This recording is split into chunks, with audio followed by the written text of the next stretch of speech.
Ibu silahkan cari harta dengan suami sekaya apapun, sulit membeli ketenangan tuh nggak ada. Ada toko yang jual ketenangan? Nggak ada. Dan mahal. Kalau nggak percaya begini Bu ya, saya berikan pilihan, tapi ibu bapak jangan pilih yang ketiga ya, terutama ibu. Ya, jangan pilih yang ketiga. Kaya tapi gelisah atau miskin tapi tenang. Ayo. Nggak ada pilihan ketiga dan nggak usah maksa.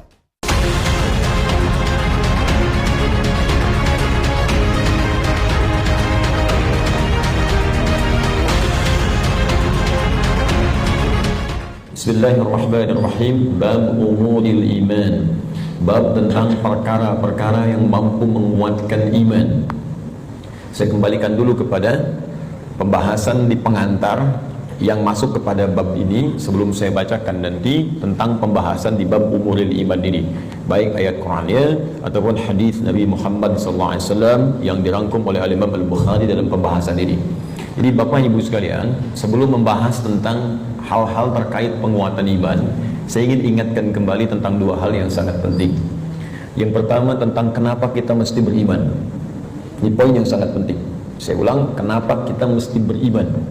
Ya, bukan hanya sekedar fitrah dalam kehidupan, tapi nanti ada 5 hal yang langsung Allah janjikan dalam Al-Quran ketika kita benar-benar menanamkan iman dalam diri kita. Jadi kalau kita mampu beriman dengan benar kepada Allah, maka Allah akan berikan 5 keistimewaan yang tidak akan diberikan selain kepada orang-orang beriman, walaupun mereka hidup dalam kehidupan dunia.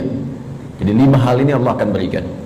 Yang pertama, ada jaminan langsung Allah berikan kepada orang-orang yang yakin tanpa ragu dengan Allah, yaitu beriman kepada Allah, bahwa ia mendapatkan kabar gembira langsung dari Allah, memiliki setengah bagian dari 2 hal yang dibutuhkan untuk masuk surga. Memiliki setengah bagian atau 1 dari 2 hal yang dibutuhkan untuk masuk surga. Saya sering istilahkan, dia telah mendapatkan dari setengah kunci surga. Dan ini berita kabar gembira dari Allah sebelum orang ini wafat, bahkan sejak hidup, dengan turunnya Quran surah kedua Al-Baqarah ayat ke-25 yang paling kanan sebelah atas di mushaf. Wa basyiril ladzina amanu wa 'amilus shalihat anna lahum jannatin tajri min tahtihal anhar. Baik kata Allah, Muhammad sallallahu alaihi wasallam, berikan kabar gembira. Baik, ada orang-orang yang aku telah siapkan surga, ragam surga untuk mereka. Dia ada jenis-jenis surga, ada surga Firdaus, ada surga Aden, kan? Nanti insya Allah saat kita dengan izin Allah diperkenankan masuk ke dalamnya, kita akan melihat ada di bagian mana di surga kita yang kita banggakan itu, dan yang kita impikan itu. Jadi ada beberapa bagian-bagian surga yang akan diperoleh berdasarkan amalan-amalan kita. Yang biasa puasa masuk surga Ar-Rayyan, pintunya Ar-Rayyan. Ya, pintunya. Yang biasa tahajud lewat pintu tahajud, biasa sedekah pintu sedekah. Nanti ada tingkat tertingginya, ada Firdaus, ada Aden, dan lain-lain sebagainya. Baik kata Allah, aku telah siapkan aneka ragam surga ini untuk siapa? Ini yang paling menarik. Wa basyiril ladzina amanu, berikan kabar gembira ini pertama bagi para pemilik iman. Nah, ini syarat untuk masuk surga itu ada iman. Baik ya? Ada orang punya, misalnya, mohon maaf ya, sekali lagi saya ilustrasikan, dan Quran tidak akan sama dengan ilustrasi ini. Laisa kamitslihi syai'un. Tidak ada yang sama dengan Allah Subhanahu wa taala. Perhatikan kalimatnya. Misalnya begini, Anda akan datang misalnya ke istana, ya, diundang oleh presiden misal, atau penguasa tertentu. Maka orang ini memberi syarat. Anda boleh datang misalnya ke istana dengan catatan menggunakan pakaian yang rapi, spesifikasinya begini, pakai sepatu, jamnya jam sekian. Jelas ya? Maka ketika Anda menyalahi ketentuan itu, Anda tidak bisa masuk. Jelas? Satu itu. Yang kedua, pemilik sesuatu lebih tahu tentang ukuran dan kriteria apa, supaya kita bisa mendapatkan dari apa yang dimiliki oleh pemilik itu. Anda ingin ke istana, yang punya istana punya ketentuan. Anda nggak bisa bikin ketentuan sendiri. Jelas? Anda masuk komplek angkatan laut, maka komplek ini punya aturan yang harus diikuti. Tidak bisa Anda sendiri bikin aturan. Anda ingin ke surga, yang punya surga itu Allah, maka Allah bikin aturan. Nggak bisa Anda bikin aturan sendiri. Kalau di rumah Anda sekarang, Anda yang punya aturan. Saya masuk ke rumah Anda, saya ikuti aturan Anda. Anda masuk ke rumah Allah, karena masjid rumah Allah, maka ikuti aturan Allah. Masuk rumah Anda, ucapkan Assalamualaikum. Masuk rumah Allah, kaki kanan masuk, ucapkan doa. Keluar kaki kiri, ucapkan doa. Ada aturannya. Sekarang kita ingin ke surga. Surga itu bukan punya kita. Surga punya Allah. Allah yang punya. Maka Allah yang punya surga itu memberikan berita siapa yang bisa masuk ke situ. Kata Allah, orang yang bisa masuk ke surga adalah hamba-hambaku yang punya 2 syarat saat dia hidup di dunia. Apa syaratnya? Dan ini berita gembira. Ada orang sebelum wafat diberikan berita gembira. Kalau punya 2 hal ini, Anda berpeluang bisa memilih dari pintu mana Anda akan masuk ke surga yang Anda idamkan itu, sesuai dengan amalan-amalan yang kita kerjakan. Nah, di antara 2 ini, syarat pertamanya iman. Kata Allah, wa basyiril ladzina amanu, berikan kabar gembira pada orang yang telah punya iman. Dan kalimatnya menggunakan alladzina, disebutkan 1080 kali dalam Al-Quran. Ismun mausulun yadullu alal jam'i jam'iyah. Kata sambung, konjungsi, kadang menunjuk pada objek tanpa batas. Jadi bisa untuk orang dewasa, anak kecil, laki-laki, perempuan, tua, muda, ya, maaf, kaya, cukup, semua kalangan tanpa batas. Artinya, kata Allah, saya buka surga ini untuk siapapun. Nggak ada status dunia yang bisa mempengaruhi seseorang masuk surga. Di surga tidak diukur dengan seberapa kayakah Anda. Hati-hati kalau Anda mendapatkan tingkat kekayaan dan Anda merasa kaya dengan itu, belum bebas Anda, hati-hati, belum bebas Anda dengan persyaratan untuk mendapatkan surga. Belum tentu harta menjadi jaminan untuk masuk surga. Anda punya kedudukan tinggi, setinggi apapun, tapi kedudukan itu tidak otomatis menjamin Anda masuk surga. Karena syarat masuk surga bukan kedudukan. Kalau syarat masuk surga kedudukan, Firaun paling duluan masuk surga, Namrud lebih duluan masuk surga. Jelas? Baik, karena syarat masuk surga itu kaya, maka Qarun itu paling depan masuk surga. Tapi ingat, syarat surga kata Allah bukan kekayaan, bukan kedudukan. Jangan bangga dulu kalau punya kedudukan tinggi atau harta melimpah, karena itu belum jadi ukuran kebaikan di hadapan Allah Subhanahu wa taala. Kecuali nanti kedudukan atau harta itu diisi dengan iman. Iman itu yang akan menunjukkan harta dan kedudukan untuk mengerjakan amal soleh sebagai bekal ke surga. Maka golongan pertama kata Allah, saya berikan kesempatan yang luas. Baik itu tua, muda, laki, perempuan, besar, kecil, kaya, cukup, semua punya peluang ke surga. Dan itu hanya diberikan dengan 1 kata saja, alladzina. Semuanya. Tapi dari semua itu, aku hanya minta 2 syarat saja. 1, semua kalangan itu punya iman. Yakin denganku kata Allah, yakin tanpa ragu. Berbahagialah kalau sampai dengan siang hari ini kita diberikan nikmat iman oleh Allah Subhanahu wa taala. Itu kenikmatan luar biasa. Dan kita mendoakan saudara-saudari kita supaya mendapatkan bagian itu. Karena itu seringkali saya membuka ta'lim dengan berdoa, ya Allah, berikan hidayah kepada saudara-saudari kami, tetangga kami, kerabat kami, teman kami di kantor yang sampai hari ini belum beriman kepadamu, belum mengucapkan syahadat. Berikan kekuatan pada jiwanya untuk bersyahadat sebelum wafat. Dan alhamdulillah, Anda mungkin tetangga Anda nggak semuanya beriman. Ya, ada yang misalnya A, ada yang B, ada yang C, tahajud malam dalam sujud minta.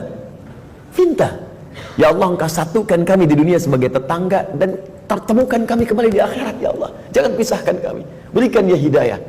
Doa itu yang tidak diketahui oleh orang yang didoakan, mungkin itu yang lebih cepat menghujam pada jiwanya.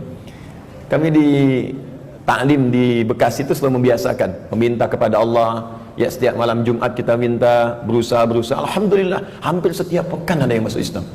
Kemarin seorang ibu dengan 3 orang anaknya masuk Islam.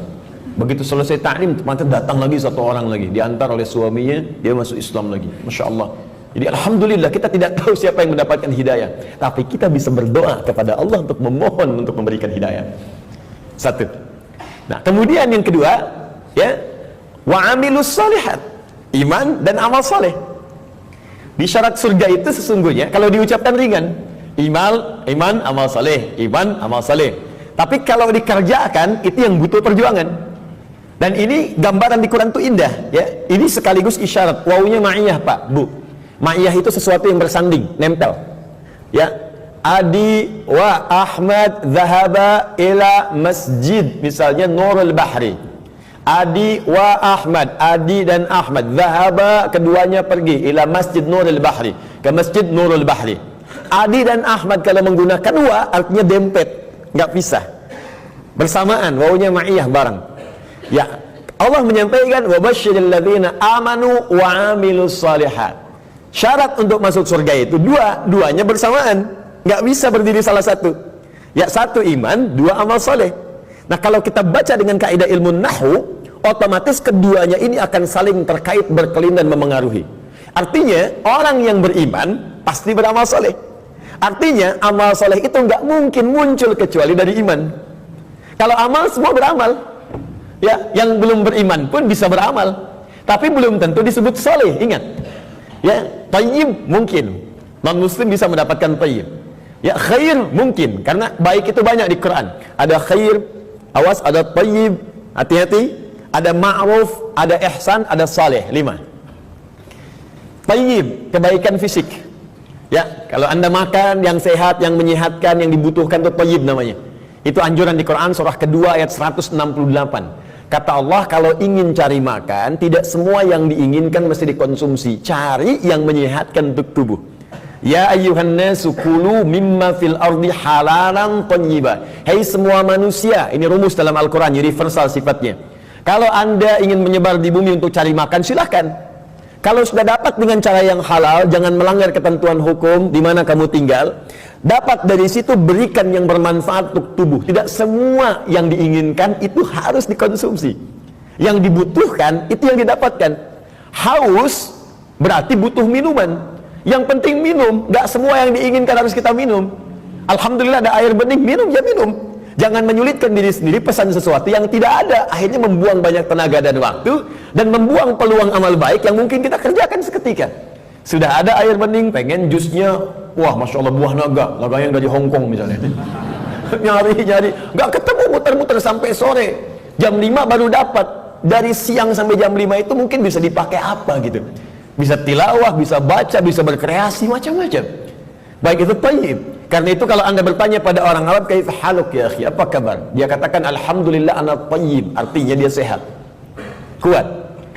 Yang kedua, ada khair, itu sifat baik, sifatnya, ya. Jadi kadang-kadang kan ada yang fisiknya sehat tapi kan pikirannya nggak bagus, ya, tampilan bagus, pakai jas, pakai dasi, luar biasa gitu kan, tapi pencuri juga, ya, penipu juga gitu. Nah, kalau kita ingin rubah menjadi baik sifatnya, maka rubah kalimatnya menjadi khair, ya. Karena ada bang tayyib 2 kali puasa, 2 kali lebaran nggak pulang-pulang, padahal dia sehat kan. Baik. Nah, kalau kita ingin rubah pada sifat, jadikan khair. Quran surah 3 ayat 110. Kuntum khaira ummah. Orang Islam itu pasti sifatnya baik. Kata Allah, kalian umat terbaik. Sifatnya jujur, sabar, tawadu. Ini kalau ada orang itu jujur, orang Islam itu mesti lebih jujur. Kalau ada orang sabar, orang Islam lebih sabar. Kalau ada orang tawadu, rendah hati, yang muslim itu pasti lebih rendah hati. Cukuplah keislaman kita menjadikan kita baik, punya sifat baik. Ini aneh sebetulnya kalau ada orang Islam nggak baik, itu aneh. Karena semua ajaran di Quran membimbing kita jadi baik, Pak, Bu. Jadi kalau semuka bumi se-Indonesia aja lah muslim, sudahlah, pasti baik. Jadi kalau ada orang Islam berbuat yang tidak baik, pasti ada yang tidak tepat dengan pelajaran keislamannya. Mustahil itu, ya. Mustahil ada orang Islam melakukan bom, ya, misalnya di tempat-tempat yang tidak dibenarkan. Bom bunuh diri, bom ini, bom itu, tembak orang, bunuh orang, tusuk orang, mustahil. Ya, Quran sih mengatakan orang yang sengaja merencanakan pembunuhan, apalagi kemudian menyebabkan satu orang beriman meninggal, itu sama dengan pesan kapling di neraka jahanam. Buka Quran surah keempat An-Nisa ayat 92 sampai 93. Wa may yaqtul mu'minan muta'ammida fajaza'uhu jahannam.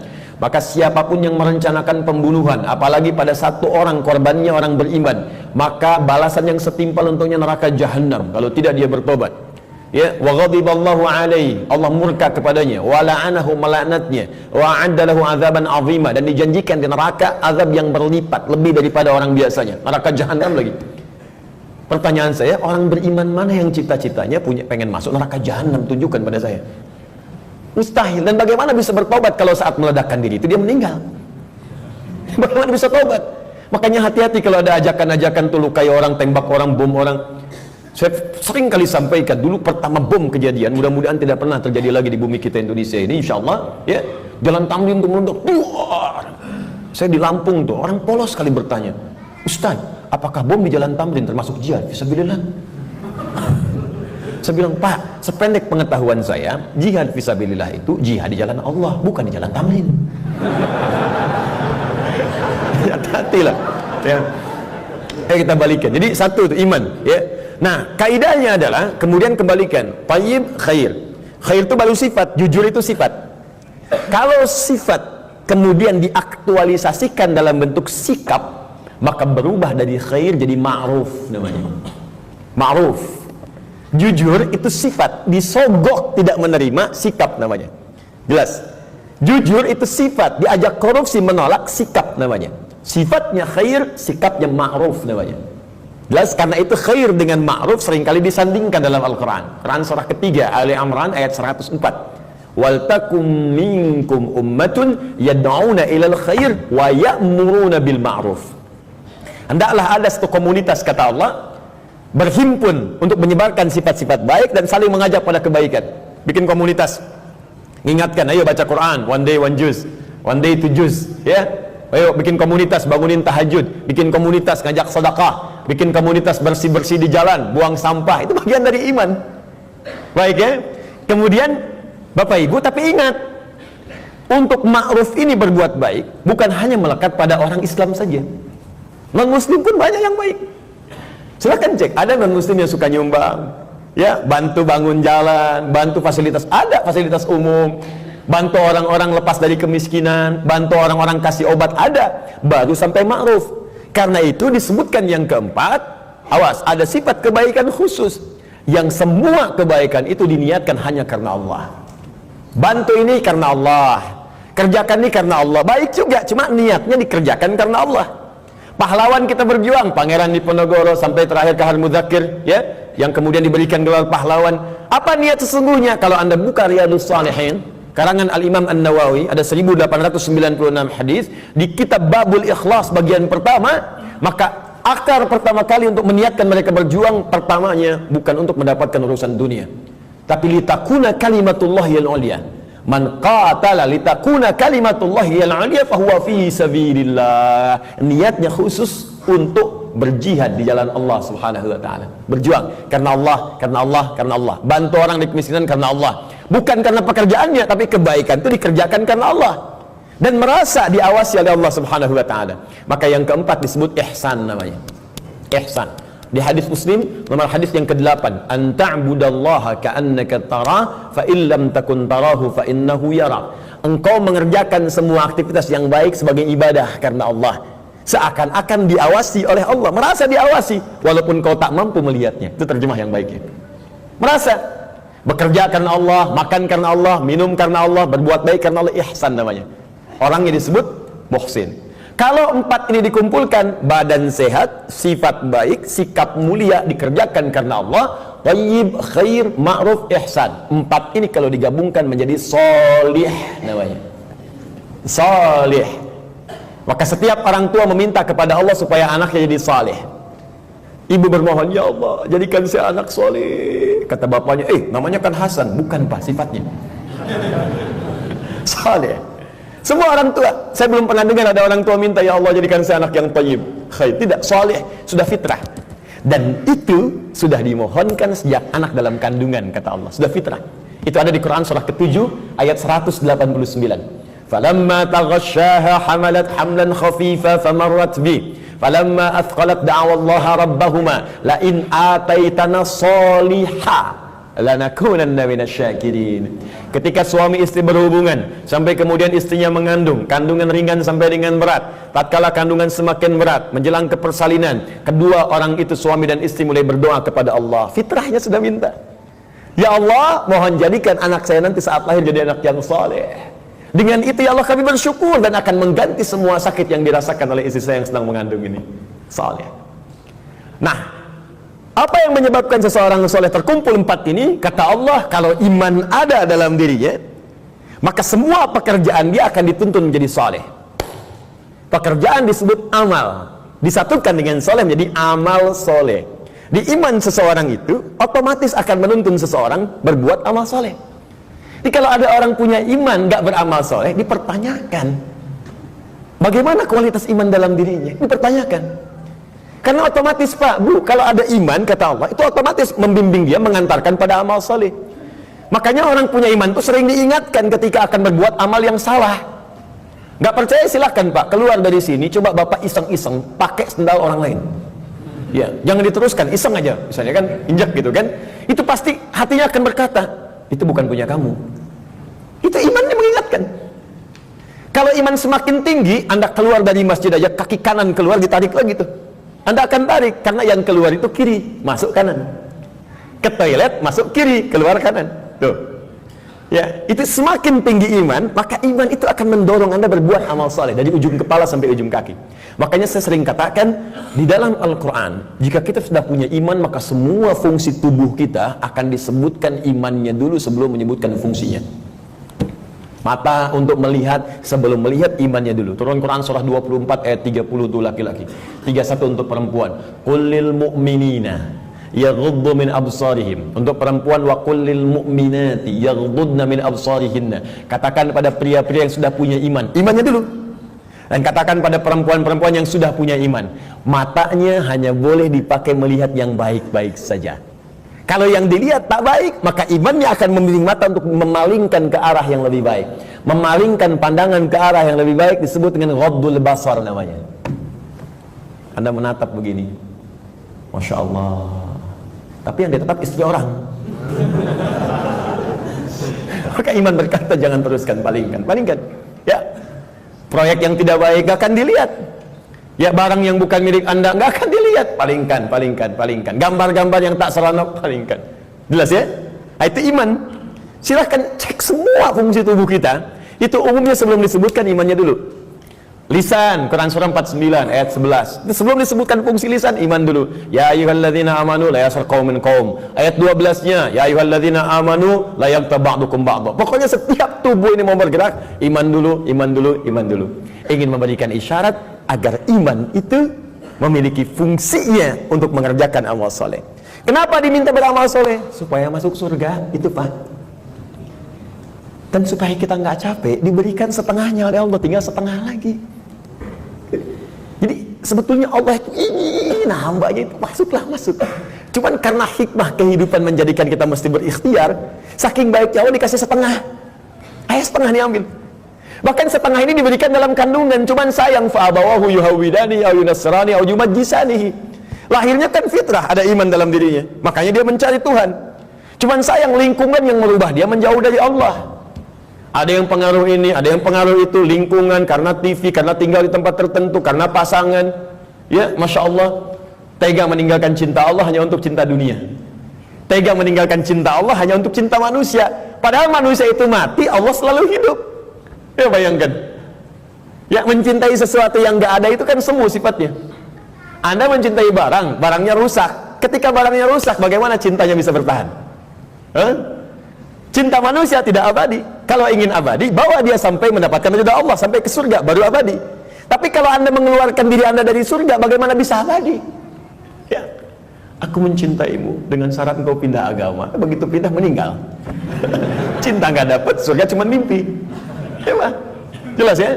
Baik, jadi teman-teman sekalian, bagian pertama, ketika Allah meminta kita beriman, sesungguhnya dengan iman itu Allah ingin memberikan garansi kepada kita bahwa Anda hamba yang terlindungi, dengan izin Allah bisa mendapatkan surga jika iman itu kita gunakan untuk menenun amal saleh.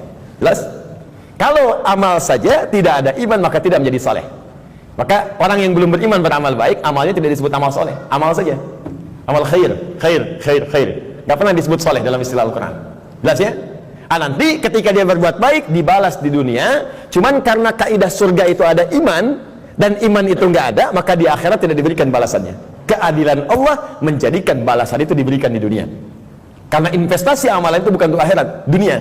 Karena niatnya dunia, dikasih dunia. Kalau untuk akhirat, diberikan juga akhirat bagiannya. Turunlah Quran surah ke-25 ayat 23. Nanti kalau ada non-muslim bertanya, di mana keadilan Allah Tuhanmu itu? Jadi kalau ada orang nggak beriman berbuat baik nggak masuk surga. Tapi ada orang beriman salah juga berpeluang masuk surga. Maka jawab kepada beliau, ya, kaidah surga itu kaidahnya syarat iman yang pertama kali, ya, bukan syarat dunia. Maka ingin masuk surga ada persyaratan. Anda masuk kampus ada persyaratan, masuk surga pun ada persyaratan. Anda lulus di satu hal tapi nggak lulus di yang lainnya, nggak bisa masuk kampus. Anda lulus satu hal nggak lulus yang lainnya, ya sulit masuk surga. Karena syarat surga beda dengan kampus. Syarat surga yang pertama itu adalah iman. Tapi saking adilnya Allah, kebaikan dia di dunia dibalas oleh Allah dengan cepat saat dia hidup di dunia. Maka turun ayat, wa qadimna ila ma'amilu min amalin faja'alnahu haba'an manthura. Jika ada orang belum beriman berbuat baik, kata Allah, saya akan cepat balas kebaikannya saat di dunia. Cuman karena amalan itu bukan amalan surga, maka saat ke akhirat nanti itu hanya akan jadi debu yang berterbangan yang hanya dia tatap saja. Jelas sampai sini? Dan ini ayat turun karena pertanyaan Sayyidah Aisyah radhiyallahu taala anha kepada Nabi, "Ya Rasulullah, si fulan orang baik, suka berbagi, cuman nggak beriman sampai saat ini. Bagaimana statusnya?" Turunlah kemudian ayat ini. Jelas? Jadi kalau ada yang bertanya lagi sekarang, katakan, "Anda terlambat, Pak. 15 abad yang lalu sudah ada pertanyaan Sayyidah Aisyah tentang itu." Turun ayat begini, sampaikan dengan sebaik-baiknya dengan cara yang paling lembut. Jelas? Satu, kenapa kita beriman?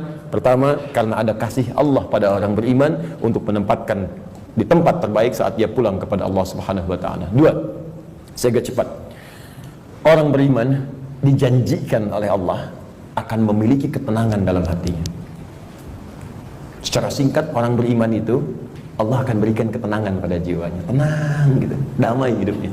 Jaminannya ada di Quran surah ke-48 ayat yang keempat. Walladzi anzalas sakinata fi qulubil mu'minin liyazdadu imanan ma'a imanihim. Dialah Allah yang akan menanamkan ketenangan pada jiwa orang-orang beriman supaya dia yakin dengan keimanannya.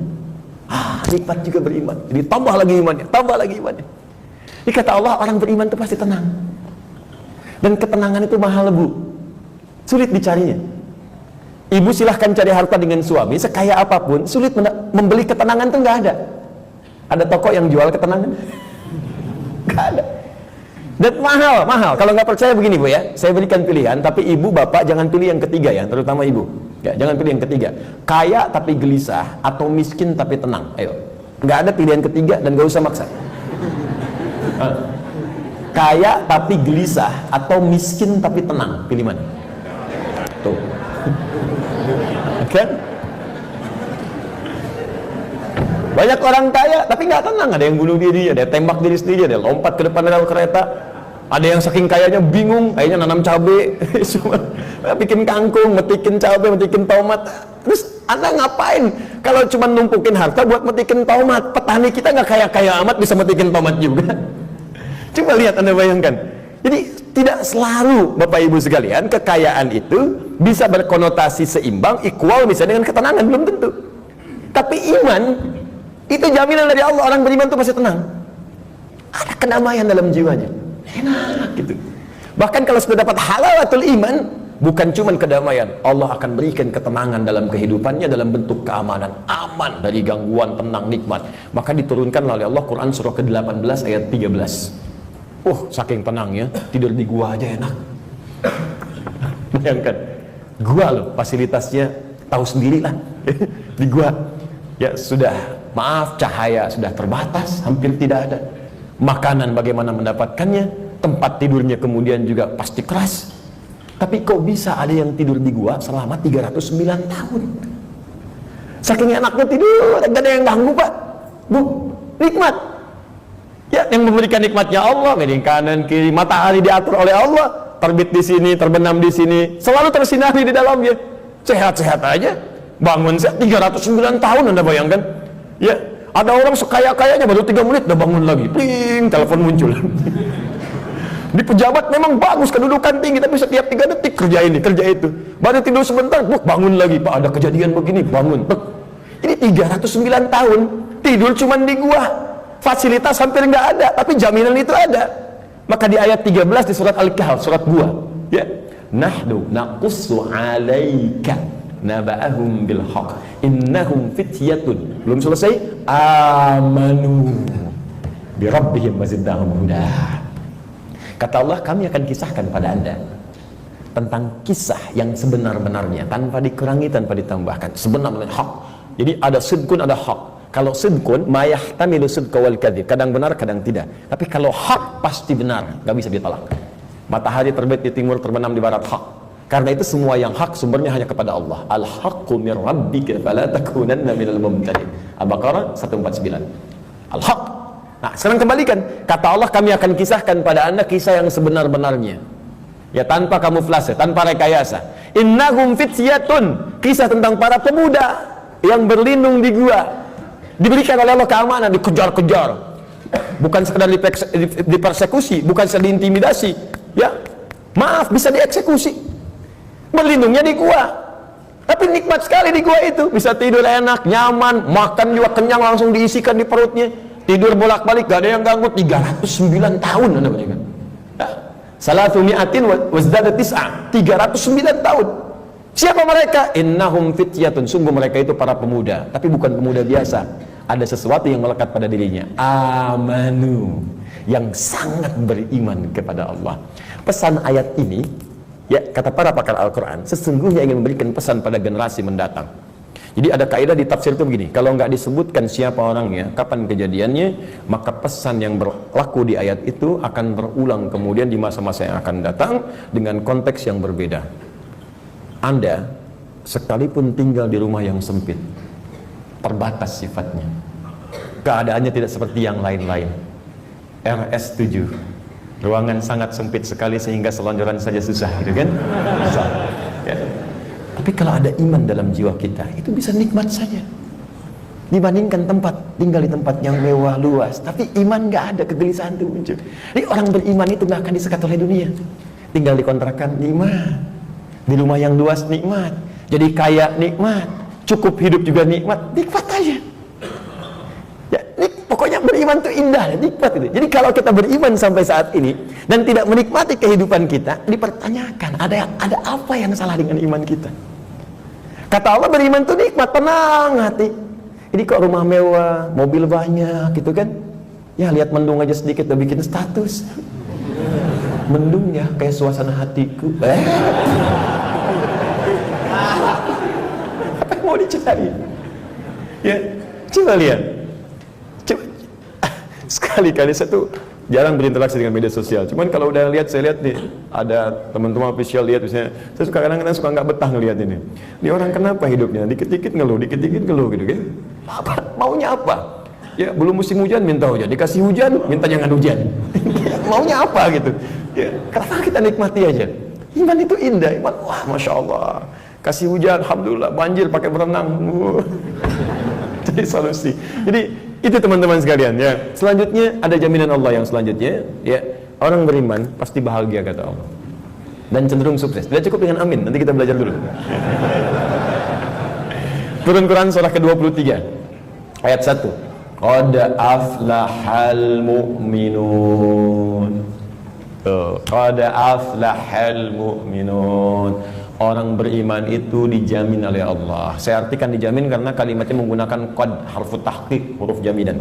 Qad, harfut tahqiq, huruf jaminan. Qad aflahal mu'minun. Orang beriman pasti menggenggam kebahagiaan dan kesuksesan. Aflah itu dari kata falah. Kalau di bahasa Inggris, di kamus bahasa Inggris itu diartikan success and happiness. Sukses dan bahagia. Ya, digenggam. Kalau digenggam menjadi aflah namanya, aflah. Kata Allah, orang beriman itu pasti menggenggam kesuksesan dan kebahagiaan. Pasti tergenggam dalam diri. Cukuplah dengan beriman akan bahagia. Cukup dengan beriman sukses dalam pekerjaan yang kita kemudian lakukan. Walaupun barangkali level kesuksesan itu dalam pandangan orang bisa beda-beda.